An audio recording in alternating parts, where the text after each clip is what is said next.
All right, Alexander, let's answer the questions from the live stream we did with Scott Ritter. And from Ted, hi, Scott. It's more likely that this counteroffensive will be used as an excuse to find an off-ramp or as an excuse to escalate even further. Well, Scott answered that. I think he did, yeah. I think he did, actually, yes. Yeah. But do you have any quick thoughts on that? I think that we're going to see a battle between those who want to get an off-ramp and those who want to escalate. And I don't think a decision has yet been made about this.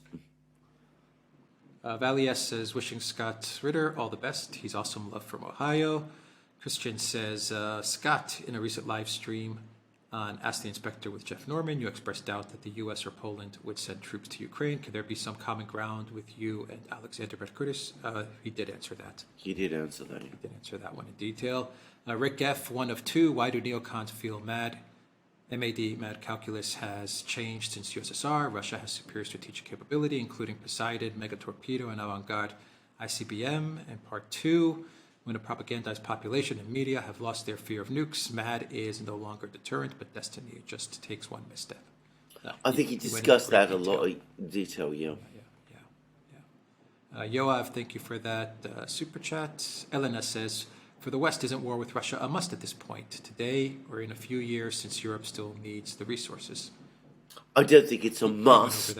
I think it's an act of stupidity, but I think he touched on it, yeah. Yes, he touched on that as well. Elza says, I think the two Americans who are quoted most by Russian media are Tucker Carlson and Scott Ritter. Thanks for being on the show. Thank you, Elza. David says, finally get to see your live show. Thank you, David. Neurosurgery Highland says, tactical nukes, is that the next escalation? Well, I think he answered that too. He said no, basically. I mean, he doesn't think it's going to happen. Far, thank you for that super chat. Moa Money says, does anyone think that Russia will continue to slow roll the SMO just to further taint Biden's war record into the campaign cycle next year? I think we touched on this. He tends to think, I think, that the Russians will act to try to bring this war to an end this year. But I mean, we discussed that, Abdi Aludinov and people like that think it might take longer. Stilla, thank you for that super sticker. Far, thank you for that super chat. Sanjevitha says, thanks for joining for live chat on the Duran. Scott, we all appreciate it. Also wishing you the very best in your endeavor to increase understanding among East and West. Thank you for that, Sanjeva. Otto, thank you for that super sticker. Wade says, Scott, can you comment on the new video of Leopard Panzers being captured and the volume of Bradleys burning? I think we discussed the equipment in extreme detail. I mean, the fact that this equipment really isn't suitable for the war, and he discussed the problems, the training problems, and the integration problems. The fact that Leopard 2 crews haven't exercised alongside Bradley 2 crews, and the enormous problems in maintaining this equipment in the field. I think he's discussed this at length. Mobius Zero says, are people going to start being locked up and or executed for being neutral on either Russia or China soon? I'm just getting really scared of the visceral hatred being shown towards I think China. I think we all are. I think it's getting completely out of control. I hope we don't get to that point, but who's to say? Yeah. Scott also talked about that as well during the show. John M said, with increasing talk of security guarantees for Ukraine, don't you find it ironic that as late as December 2021, that was all Russia was asking for to avoid the war? Yeah, absolutely. Completely correct. And again, we talked about that too, and about the two draft treaties the Russians proposed. The whole thing's about NATO. Now they're talking about security guarantees. If they negotiated with the Russians about security guarantees before the war, there wouldn't have been one. Custer Pye says, what is the probability that Romania or other Eastern countries to enter in the conflict? I think Scott discounts it. He doesn't think it's very high. Sparky says, Scott, thanks for setting a great example with your Russia trip. As you know, setting the example is one of the most significant leadership components. Yes.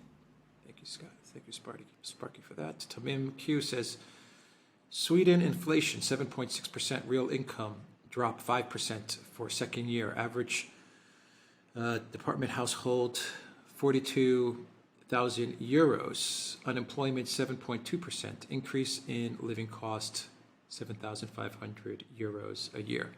And in contrast, in Russia, 2% inflation, 2% growth this year, rising real incomes. By the way, in Britain, real incomes are falling, and they have been falling every month, I believe, since Joe Biden was elected in the United States. Just say. Yeah. Castaway says, Chris Hansen has entered the chat. Mobius Zero says, in East Asia, namely and especially South Korea and Japan, going to be the stage of the end of the world. I mean, anyone nukes Japan, most of all, we all go to Valhalla nukes. Are we all going to die because of SK Japan, South Korea, Japan? Well, we'll see. I mean, there is a lot of... this is an area of growing military confrontation. The Russians and the Chinese have just done another big air exercise in this precise area. And there is now real concerns that the tensions there are rising all the time. And that Japan and South Korea have just joined basically the neocon project. I think that, especially in South Korea, there will be a pushback before long. So I think there is still a chance of de-escalation there. Lynn Johnson says, the Wall Street Journal just reported that the U.S. will send depleted uranium tank rounds to Ukraine. Your thoughts? Thanks for keeping us informed. Well, I think he discussed depleted uranium at very, very great length. Sanjeva says, Scott, did you encounter Russians who are still eager for approval from the West? Previously, Russians had this complex where they perceived themselves inferior to the West. Has that changed? He answered that too. And, I think basically his point is that this is changing and changing fast. I'm going to say something about this. My own personal view is, if you want to change Russian attitudes about inferiority to the West, these pictures of burning Leopard 2s and burning Bradleys have had an enormous effect, actually. I mean, these super weapons from the West have turned out not to be that at all. And I think that cannot be underestimated in terms of the psychological effect it's having. JC Only Hope says, has the spread of Ukrainian refugees into Europe also spread an ASIism into the West? I realize, of course, that not all Ukrainians hold to this destructive view. Are you noticing a rise, especially in Eastern European countries? I can't speak for that, and I don't think Scott can. We've got lots of Ukrainian refugees in London. So far, I haven't seen a rise of that. But, it's early days. Law of Attraction says, Scott, what surprised you the most during your Russian trip? Or what was 180 degrees different versus your expectations of something? He said that the solidity of the Russian economy was what surprised him. BFT Eyes Wide. When Scott talks of patriotism, it gives me goosebumps, and I share his sentiment deeply. Thank you, Scott. And the Duran. So do we. Broken Jaw says, Scott, could you ring Biden and advise him that spending billions on warfare damages the debt ceiling even faster and hands American kids an even bigger debt burden on their shoulders? Yes, he could try and call. I don't think Biden will listen, but yes, he's made exactly those points. J.K. Frog says, thank you very much. Citizen 1984 says, would you please consider inviting Richard Wolff, professor of economics, to one of your programs? Yes, I thought actually. Yes, why not? Yeah. J-Sol Bakin says, functionally, Nazis are a diverse phenomenon. Most don't have funny mustaches, nor do they have spiffy uniforms. Well, this is very true, of course. J.K. Frog says, incredible session. Thank you for that. David says, I have come to think that the rural people of Russia have much in common with American people outside of the big cities. I live in West Virginia now, and the similarities are striking. I think you're absolutely correct. I remember reading years and years ago in, I think it was Newsweek, that they visited a Russian town called Shadrinsk, and they came away with exactly that impression, that people there were very similar in some ways to the people in the kind of people in the United States that you refer to. Sam says, question for Scott. Big arrow offensive to finish it before the West has time to react or continue the attrition, even though it emboldens the West to keep escalating. What do you think the Russians will do, and what do you think they should do? We talked about that at great length in the program. Arthur says, in the Hellenic human gods of thoughts and information, how do we win peace? Would a last referendum in the 8 oblasts concerned on 1, Ukraine, 2, independence, 3, Russia, 2 rounds, are you in Paros in July? In Paris in July. Not in my case, I'm afraid. But I don't think anybody really knows how the peace is going to come. But if you're talking about referendums in the oblasts, I think it's now straightforward. It's Ukraine or Russia. I think this option of independence has gone. I think that was something that was a real possibility up to the start of the special military operation. But I think in these Russian-speaking regions, it's straightforward. It's either stick with Ukraine or join Russia. Bob says, the question is, when will the EU wake up to reality? When will they recognize Russia is doing that which they themselves would do in the same predicament? They will never wake up to reality. I mean, that is beyond them. If you're talking about the EU, the nation states that make up the EU, some of them might eventually come to that position. But for the moment, the EU never will. Mobius Zero says, Alex, love the shirt. Jungle Jin says, the mass of scathing responses by Australians to Foreign Minister Penny Wong's tweet of support for Ukraine following Kakhovka is heartening. Good. Interesting. Thank you for that.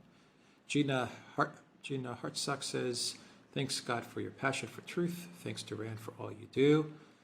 Elena says, why do people think Russia just follows? What other country has done more radical systemic changes than Russia? How would this be possible without a people with aspirations and drive?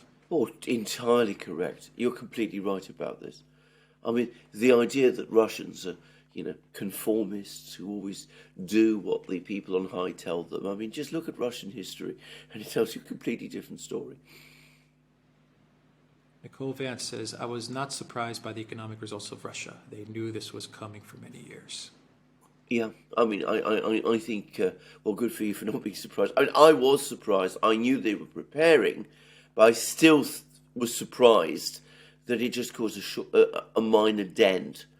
And it looks like it's going to be completely erased this year, which is astonishing.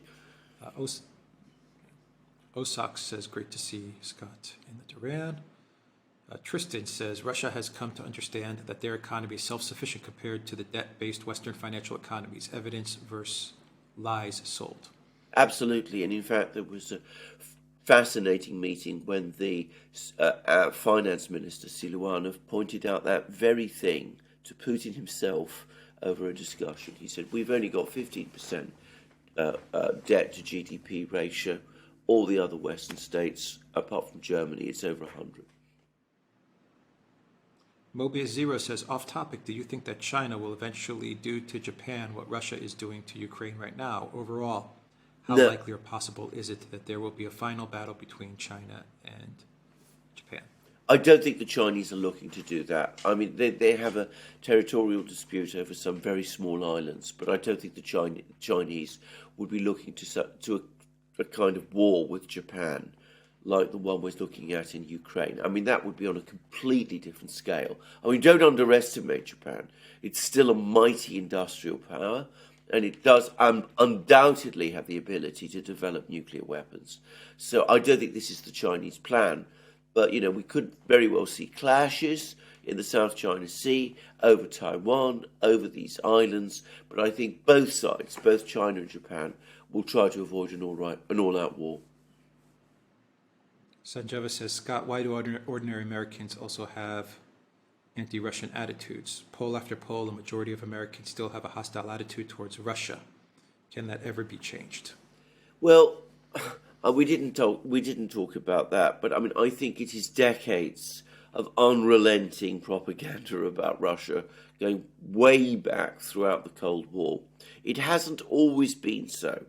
And I suspect that if truth be said, I think you will find less Russophobia in the United States than you will in Europe now. So it may change, and I think time could bring about a change. And I would not be surprised if it comes. Sparky says, Scott, I remember we were trained specifically to kill Russians, but I don't remember us enlisted soldiers hating them. It was nothing personal. You stated you were trained to hate them. Was it different for officers? Well, I think he answered that. So he answered that one, yes. Yes, he did. Thank you, Sparky, for that. Danielle says, do you see a chance for peace? How would this play out? The talk of escalation towards the use of nuclear war is terrifying. Thanks for all you do, Scott, and our favorite Alexis. Well, there is a way for peace through negotiations. The negotiations are going to be extremely difficult. The longer those negotiations are delayed, the more difficult they become, the stronger the Russian demands will be. And of course, as Scott discussed in the programme, there is now a massive problem of trust because the Russians don't trust the West anymore. International Rugger says, any correlations between 2006 Israeli war on Lebanon and the current conflict? Birth pangs of a new Middle East failed. ATGM mobile usage on Markava's stiff urban warfare. Well, I think that's a very good, interesting. I would have been interested to know what Scott's views about this are, because, of course, there's two aspects to this question. There's the military aspect and the political one. The military one, well, Israel failed to break through Hezbollah defense lines. These defense lines in Ukraine are far, far more complex and powerful. So that argues that there's going to be even more problems for the Ukrainians on this. On the politics of it, I think the politics are completely different. I think that you really can't compare the duel between Israel and Hezbollah and what happened in the Middle East with what's happening in Ukraine now. Yeah. I believe Scott answered a question close to this, which was if this conflict reminds him of any other conflicts in the past, whether it was this conflict or Vietnam or anything along those lines. I forgot what his answer was. Yes, to be honest. But well, I think he did say that it did remind him of some conflicts, and we talked about Vietnam a bit. Yeah, we talked about Vietnam. Yeah, Tyler Durden, thank you for that super sticker. Alva Mations, thank you for that super chat. Mobius Zero says, small PSA, a nuke war will be terrifying, but let's just say we won't lose everything in a nuke war. We'll have a fighting chance of getting through. I think that's might be a bit optimistic. David says, experts always get ignored in Washington when a policy gets momentum. Yes. Very true. Kyle, thank you for that super sticker. Vlad the Impaler, thank you for that super sticker. Sparky says, I find it difficult to believe that you once actually hated Russians when you told them this on your tour. Perhaps you exaggerated in order to make sure that your point was properly translated. No, I don't think he is exaggerating. He's described his journey, if you like, that he started out as a super patriotic young man, very antagonistic to the Soviets, Russia, and all of those things, and that it was his interactions with them that made him change. Andre says, great to see Scott Ritter on the Duran. Iskander says, will NATO and Russia face off in Ukraine openly? Well, he says no. I mean, he thinks it won't happen. Angry Warhawk says, Scott, in your opinion, how did Russia survive the 90s and turn things around? See you on Thursday, by the way. That is a colossal question. How did Russia survive the 90s? I'm going to suggest through patriotism and extreme social discipline. I mean, the fact that, factory managers, for example, instead of sacking their workers, kept them on and, tried to give them food in place of wages, and these workers turned up to work even though they weren't being paid. I mean, I witnessed all of that. I mean, that is pretty remarkable, and it would not happen in any Western country. Euro Gabor says, how would the champions of open borders in DC and Brussels react if Poland, Romania, Hungary would take back their historic territories in a possible Ukrainian collapse as per Medvedev's suggestion? Well, we'll see how they will react. I think some will support it, some will oppose it. I think for them, the priority is the Russians.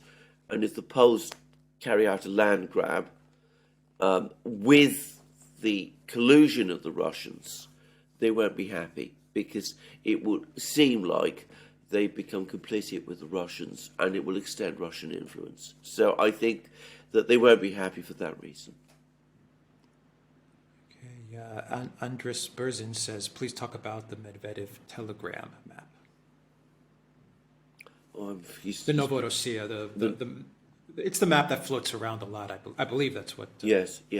Well, I think that this is. I mean, remember, he is Russia's leading troll, so don't assume this. But I think the thing about Medvedev is, I suspect that he is stating what Russian policy will be, not now, but in 6 months' time. So it might be that we do eventually get to these points where huge areas are incorporated. And I think I mentioned that he talks about a cordon sanitaire starting west of Lvov.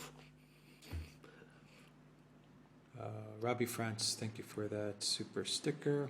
Honeybell, thank you for that super sticker. Tim Gibson, thank you for that super sticker. Jeff Bickford says, what can Russia do to stop the West from escalating to tactical nukes? I wrote my state rep about Gonzalo, and he responded about how much he supported Ukraine.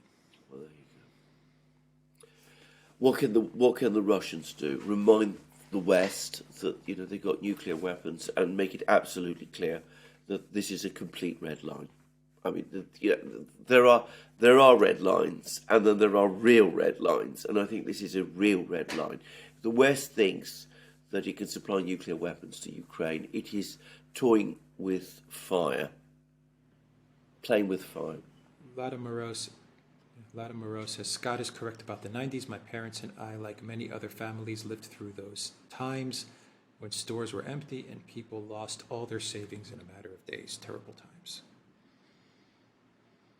Carlos, thank you for that super sticker. Sparky says, the general feeling among enlisted soldiers, if we thought about it, was we'd rather save the Russians, Eastern Bloc, from communism than kill them, though our silhouette targets had Soviet helmets.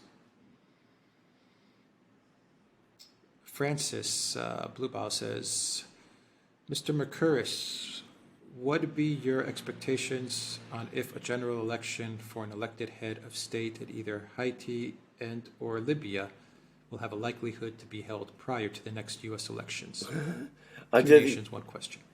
About Libya, don't hold your breath. There isn't going to be an election in Libya anytime soon. It's incredibly difficult. I mean, the country has been broken apart, and the other major problem about holding an election in Libya is that if it was a free and fair election, probably Saif al-Gaddafi, the son of Gaddafi, would win.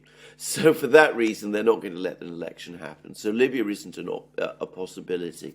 If there isn't going to be an election in Haiti, which is quite possible, expect it to be very controlled and to simply be another act in Haiti's long-standing problems, its long-standing crisis. Zahir, thank you for that super chat. David says, did the Russian jab work? Do they see the health downside after the shot that we do? What was different in your response to the plan endemic? People don't talk about it anymore, not even in Russia. I mean, it's just something that I can't answer that question, because this huge story of 2 years ago has just melted away like the frost in spring. You don't hear any stories about what the uptake, the eventual uptake was, what its effect was, and whether there's been any long-term consequences from it. Zibnek, thank you for that super chat. Abu Farid, thank you for that super sticker. David says, did Russians have access to and be able to obtain ivermectin and quinine, etc.? Oh yes, absolutely. They can obtain all of these things, and I mean it's a fact people don't know, but Russia has a very advanced pharmaceutical industry. I mean, to what extent they've been used, I really don't know. All I can tell you is this. All I can tell you is this. Life expectancy in Russia is rising. In most Western countries at the moment, including the United States and Britain, it is falling. Angry Warhawk says the offensive reminds me of Operation Citadel. Yeah, that's the Battle of Kursk, which I actually mentioned briefly in the program. Sparky says I'm a big Scott Ritter supporter. I'm not trying to give him trouble, but like Russians are with Putin, I had a question. Mine was about past hate. Yeah, but I think we've answered that now. I mean, Summer of 1970, Go. Summer of 1970, the trouble with the world is not that people know too little, it's that they know so many things that just aren't so. Mark Twain, so true. So true, yeah. Giuseppe, thank you for that super sticker. Achi says, Mr. Ritter, when will Russia launch a big arrow offensive? Well, I think we discussed that at enormous length. Yeah. Jeffrey Rock says, I've asked on locals, but is it established whether Chinese Russian radar can effectively track modern U.S. stealth craft? I'm concerned neocons will escalate thinking that's their trump card. Well, we didn't talk about that, and Scott no doubt has the technical details, but to my knowledge, they can. They can track stealth aircraft. I think Scott might have mentioned it. Yeah. During the show, yeah. Zariel says, Scott, what do you say about the colonel who spoke in London about AI? Killing a pilot a simulation to fulfill the mission. He talked about that at length. Yeah. Yes. John Roberts says, I get American attitude that Russia became weak, so we must be their master, but I wonder about Europe. EU seems even more anti-Russian than us. What's going on? Is Europe following or leading us? I think it's a combination of the two, actually. I mean, there's different parts of Europe. Most of Europe is following, but there are parts of Europe, including Britain, which has played a very, I think, malign role in this affair, where, I mean, the British don't need any lessons in Russophobia from the Americans, to say it straightforwardly. Stana says, salute. Brian Walters, thank you for that super sticker. Mark, thank you for that super chat. Ricardo, thank you for that super sticker. David says, sounds like these planned withdrawals to fire traps are a feature of the Russian landscape going back to Manstein's miracle. Is that true? Yes. Just to say very briefly, we touched on this with Scott, not this live stream, but in an earlier live stream. There was a study by a Marine officer called Marinus, which was published in the Marine Journal, in which he made exactly this point, that the Russians like to draw their adversaries into fire traps and then, shell them to basically oblivion and keep drawing them in. And it's a very interesting article, and I remember talking about it with Scott on a live stream. Chris Cox, thank you for that super chat. Jack Ridley, thank you for that super sticker. Jetset.1, I am no big fan of war of attrition. People are dying while the leaders make PR trips to Kiev. What happened to shock and awe? Shock and awe didn't work. I mean, always remember this. I mean, it was tried in the Middle East and it didn't work. And Ukraine is a much better organised military than Iraq's was under Saddam Hussein. And of course, in Libya, it hardly existed as a military in any modern sense. So I think from a Russian point of view, it is working. And I don't think the Russians care about people turning up in Kiev. Bradley Arnold said, is it vital interest of Russia and China to impoverish the West so their military budgets and commitments shrink? It's not the Russian policy. It's not the Chinese policy.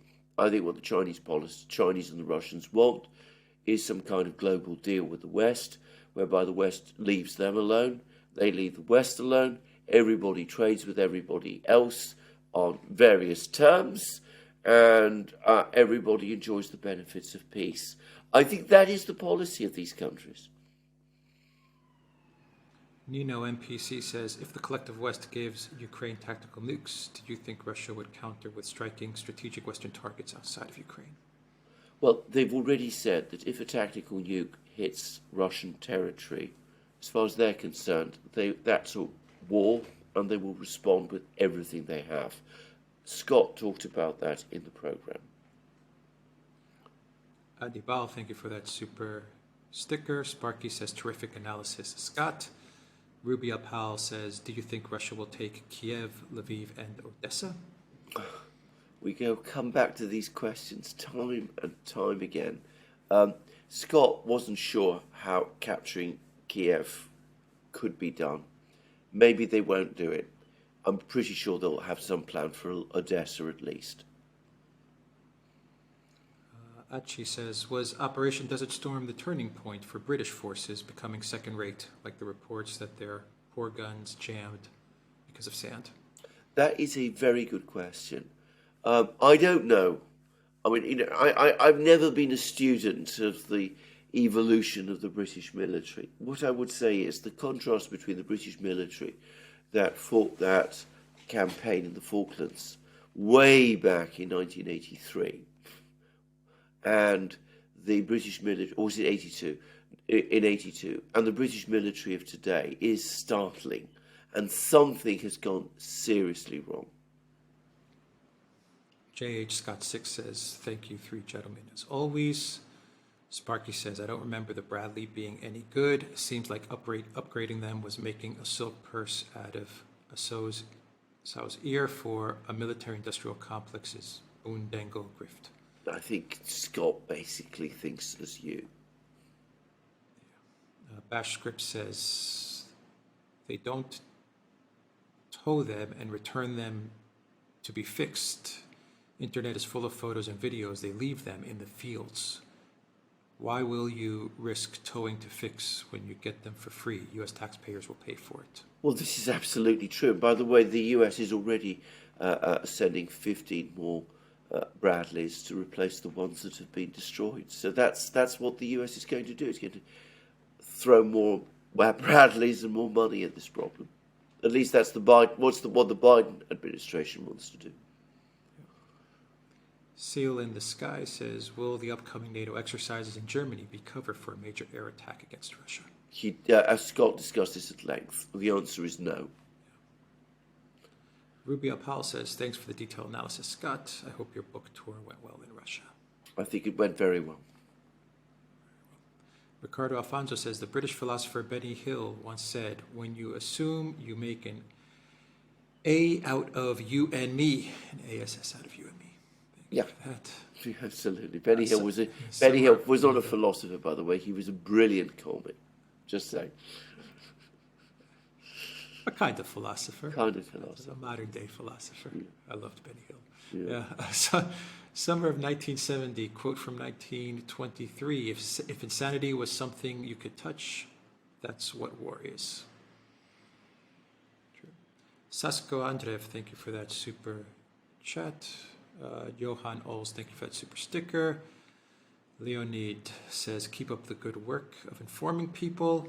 New2 says, if tactical nuclear goes further, be major end to the NATO neocons. Plus, Stephen Manmetra's latest video highlights more of economic endgame. Cheers. Thanks for that. Otnosen says, Scott is infuriatingly great. Ricardo Afanza says, Russians should make monuments of destroyed Western equipment outside their respective embassies. Would be a nice reminder for them. Who knows, might happen. It's been discussed, by the way, in the Russian media. Elena Diaz says, what does Scott Ritter think about nuclear weapons to Ukraine? Well, I think he's discussed that at length. I mean. Sparky says, U.S. equipment and maintenance intensive, but U.S. logistics trainings and other systems keeps this in mind. But this isn't necessarily true with other countries, so U.S. equipment may not work out for them. Exactly. I mean, Scott's discussed this not just on this live stream, but on many other places as well. Chris says, U.S. was isolationist, had no intention of being an empire, took decades for it to evolve. China has no hegemonic ambitions now, but power and time corrupt. That is entirely possible. I mean, we have to deal with the here and now. But, it may be that in time the Chinese will turn out to be as every bit as arrogant and pushy and aggressive as the US has. I'm not saying that's not the case. All I'm saying is at the moment, I get the impression that they're mostly absorbed with dealing with their own internal problems, which are very considerable. Darren Arney says, thanks for all you do. You are the unsung heroes. Keep truth alive. David says, keep speaking truth, gentlemen. Ahriman, thank you for that super sticker. Life of Brian says, there might come a point where continuing the Russian Revolution series may be indispensable for the analysis of current events. We will certainly return to it. Very true. Yeah. Life of Brian says, is there any consideration of expanding the Duran, or is it these two greats for the foreseeable future? We have certain ideas, but I think this isn't the right venue to talk about them. Yeah, Mobius Zero says, how does one even fight China at all? How does one even fight Russia? It's like even if you win against either or both countries, you will still lose massively in some manner. Nuclear war, etc. Well, this is obviously true. You're completely right. I mean, people say the US won the Cold War. It did. And look how it changed the US and what the US became at the other end. Very different country. So, no, I absolutely have the same view as you. I mean, seek peace. Johan, thank you for that super chat. Joanna says, Scott, from Russia's perspective, how do they negotiate with liars? How can they trust any agreement proposed? What are the guarantees? Well, the Putin asks that very same question. I mean, he asked it to himself in that meeting with the war correspondents he's just held. I mean, the Russians now have this problem that they no longer trust in any way the people that they might one day have to negotiate with. I mean, trust has collapsed. Benjamin Johnson says, does Putin know who really started this war and why? Oh, yes, of course he does. I mean, he's far better informed about all of these things than we are. Sparky says, but Biden is clearly the most competent person in his administration. What a terrifying thought. It might even be true. Ricardo says, Russia can retrain the new Ukrainian army and have them go clean up the mess that the West made. No real need for Russians to occupy, control the government, and set its policy. There is discussion within Russia of precisely those kind of scenarios, and of course that's what basically happened in Chechnya. I mean, yeah, go ahead. No, I mean the Russians trained a Chechen army, Chechen forces, under Ramzan Kadyrov, and it was they who finally brought that whole insurgency to an end. Marcon says, Chechnya woke up. Ukraine will eventually also. I agree. Yeah. Jerry, thank you for that super sticker. Rose Isaac says, this year's G20 is in India, next year's is in Brazil, and the year after that is in South Africa, all three BRICS. The West can't possibly be happy about that. Is the G20 on borrowed time, even without further escalation? You're completely correct. It is on borrowed time. Ricardo says, hello to Duran, hello Scott from the Angel in Quebec, except this week I'm the Angel in Quebec. Scott will understand. Bernard Murphy, thank you for that super sticker. Matless X says, Boris Johnson was born in New York City. His political career can continue here in the U.S. if the DNC or the Rhinos run him in 2024. He will keep the Ukrainian scam going. Fingers crossed. Oh my God. Not impossible, by the way. Anon Calorisian, 1345, says, is the so-called long or new peace dead now? Thanks again, guys. It is living on life support, to put it like that. Spice Cake says, Scott, do you think the Europeans became independent from the USA? That the Europeans can become independent from the USA, sorry. Well, yes, they can, but, I mean, not with the current political class they have at the moment. Ricardo Alfonso says, these people are obsessed with victory by humiliating their opponents. They're going down the path of Ahab. Obsessions lead to your destruction. Completely correct. Eugene says, the CCP will never honor any agreement with the West. Look at how well they honored their agreement with Britain on Hong Kong. Well, they would disagree with that, by the way. But I'm not saying that negotiation isn't going to be incredibly difficult. But what choice is there? I mean, the only alternative, it seems to me, is war. And that will be a disaster. Anna Calrissian, thank you for that super sticker. Victoria Barnett, thank you for that super sticker. Luba Kingsbury, thank you for that super chat. Gress Champignons says, thank you for all your work and for the courage to speak the truth. Nobody says, without sharing, there can be no justice. Without justice, there can be no peace. Without peace, there can be no future. Maitreya, the world teacher, a.k.a. biggest cover-up ever, reference Benjamin Cream. Yeah. Good man. Yeah, absolutely, yeah.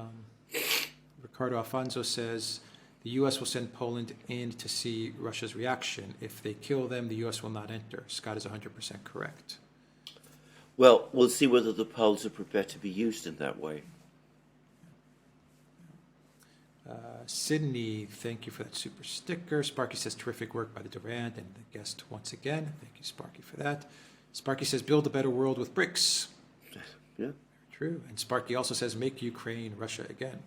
It might come to that. More people in Russia are talking like that. Nobody says, man must change or die. There is no other course. The world teacher, reference Benjamin Clemens. Scott's right. We have to save ourselves. Yes. Trema says, what do you think about NATO doing an exercise right now over Germany and Eastern Europe? It seems to be the most stupid thing one could do right now. You guys are the best political channel on YT. It is reckless and irresponsible, as Scott said. It's an incredibly bad idea. But Scott says it's also a bluff. Lorraine, thank you for that super sticker. Annan Calrissian says, this might sound strange, but as an American, it does my heart good to see Russia once more become a superpower again in my lifetime. Yeah. Good thought. Thank you for that. 456123G says, thank you for your truthfulness, the prophet's wife. Thank you for that. NRG says, during Scott's visit to Russia, did he see any homeless people there, like here under every bridge? Well, I don't know what Scott saw, but I can tell you when I've been to Russia, you don't see homeless people. You under every bridge or very much at all, actually. Easy A says, is it possible that global leaders are already using military-grade AI in executing its orders? Possibly, but I mean, who knows for sure? I think still humans are in control.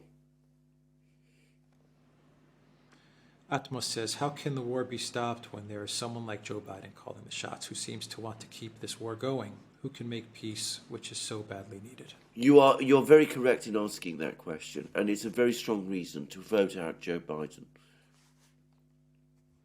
Lance says, the US-UK still has considerable naval military assets. Do you envisage the West using naval power to enforce an economic blockade, i.e. oil, against Russia? They have talked about it, and they might conceivably even do it. It would be a crazy idea, and it would globalize the crisis. It would infuriate most of the world, and it would create a much bigger crisis than we have now, and it still wouldn't work, because going back to what a person said earlier in this program, the thing to understand about Russia is that it is self-sufficient, and much of its trade anyway now is conducted through land routes. Serge Lubomodrov says, Evharisto Alexanders, and thank you, Scott. Sparky says, have Scott on regular rotation on the Duran. Yeah. Latimer Rose says, Scott is right. The West should stop using Ukraine as an arena, but the other side is Ukraine should stop reviving Nazi ideology. Well, absolutely. Mark Hewitt says, you know the elites are trying to hide something when whistleblowers are revealing secrets about UFOs. That's a very good point, actually. Spark, yeah, it's a very good point. Spark says, by the way, Garland Nixon's been hitting it out of the park lately with his insightful commentary on his show. He has. He, too, is a great Duran guest. He has, and he is.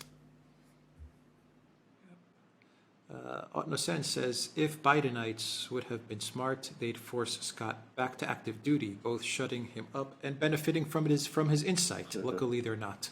That's so true. For that. Christian says, what about all the military equipment which the USA lost in Afghanistan? Maybe they regret that now. I think the military-industrial complex is saying, well, we have to replace it, so let's get more orders. I think a lot of this is just money-making. Yeah, Zeshan, thank you for that super sticker.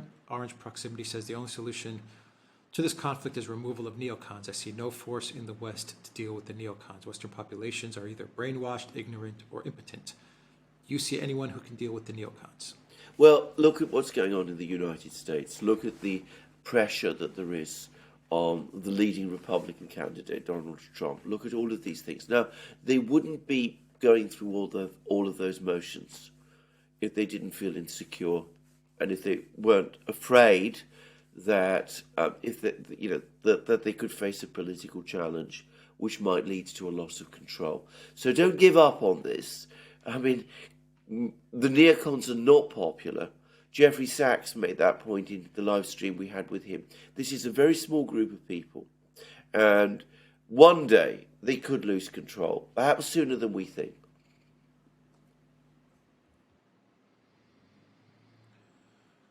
Sparky says, Putin derangement syndrome existed long before Trump derangement syndrome.